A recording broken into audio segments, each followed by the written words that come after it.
Students, आज मैं MCQ हल बताने वाला हूँ आपको 822 बीजेड के पेपर का 2025 में जो हुआ था। देखो, इसमें पहला क्वेश्चन था 96 404 का एचसीएफ 4 है तो इसका एलसीएम बताना था। तो जो पहले वाले का क्वेश्चन का आंसर था वो था डी। सेकंड क्वेश्चन 2 5 की मूल बिंदु से दी थी, उसका आंसर था √29। और तीसरा √2 + tan 45 का मान बताना था, उसका था ये सी वाला आंसर था। और यहाँ पे sec square a - tan square a का आंसर क्या था 1। क्वेश्चन थे उसमें दिया हुआ था कि 2x + 3y = 11, x = 1 में y का मान। इसमें जो इसका पाँचवें का आंसर था वो था बी।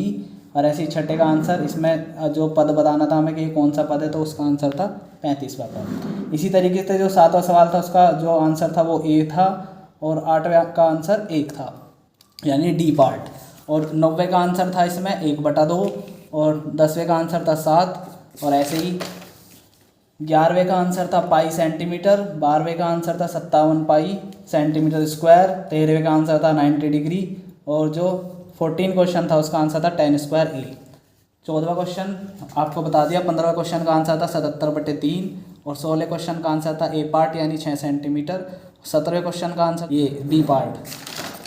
अब इसके बाद था द्विघात समीकरण का विविध कर बताना था, विविध कर इसका 0 आ रहा था। 19वें का आंसर था 9.84 और 20वें का आंसर था 20 से 30।